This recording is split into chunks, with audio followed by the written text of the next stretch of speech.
So,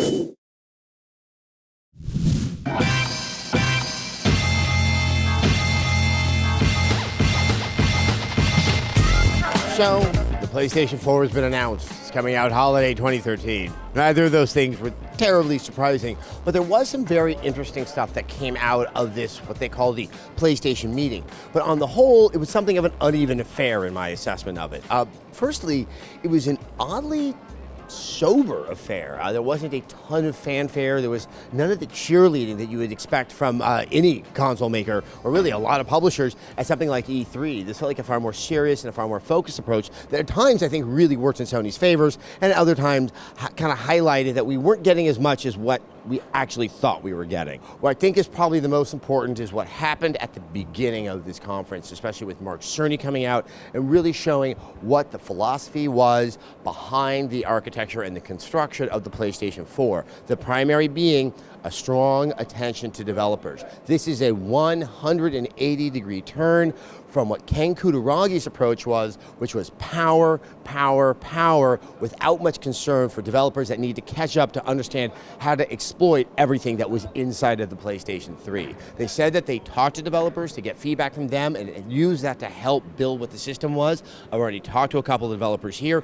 who said that they really were approached, and one of them even saw his idea implemented into the architecture of the PS4. How much of this is true and how much is this kind of like a feel-good hug session, I can't say. But for Sony to kind of stand behind those philosophies in stark contrast to where they were with the PlayStation 3. Remember, that was the system which apparently you were supposed to take 2 jobs to be able to earn the money to buy when it first came out. It's something that's a little bit more accessible. It's made for people to make games, to get those into the hands of the audience so they have more games to play.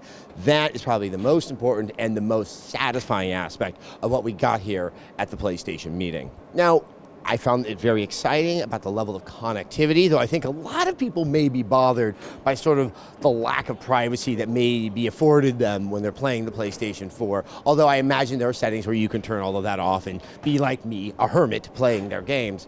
But with the cloud stuff, it sounded so interesting. The idea of someone from their game taking control of your game, the recording of gameplay and finding a way to stream it all out there, but it was, at the very end, you realized concepts, dreams. They're very exciting, and I can see really cool things that can happen on the developer side, but that's all they are right now. They haven't been implemented. They're going to be rolling these out.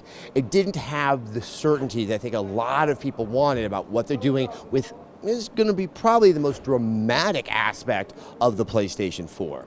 As for the games themselves, they look great, but they don't look all that different. Probably the most exciting for me moment was seeing Media Molecule's concept of what they would like to do. It really reminded me that Sony has a stable of developers that are among the most creative and seem to be given the most latitude to take experiments and do stuff that may not always work out well, but shows so much more interest in trying to push what games can do going forward. When you look at something like Killzone, it's great. But it's a shooter, it's Killzone, and with all the ideas being talked about with Gaikai, with the idea that they were trying to make this easier on the developers, it's been great to have seen a couple more titles that really kind of fulfilled on that promise. We've been dealing with this issue, the stuff surrounding Destiny, where we're hearing a lot of big talk, but we're not seeing how that talk can be realized. It wasn't as bad in this instance, but at the end of the day, it could have been a lot better. Now look, we have E3 coming down, and they had to hold some stuff back. I think that they're going to be fulfilling on a lot of what they're saying, but it didn't make the strongest case possible. And I think it does give Microsoft an opportunity to make a stronger case and grab a lot of that mind share. But for the moment, the PS4 is all we know about the next generation of gaming consoles. And I think they at least have gotten into people's minds, and they have a chance of making a compelling enough case that maybe some of those Xbox owners right now might be considering a PlayStation 4.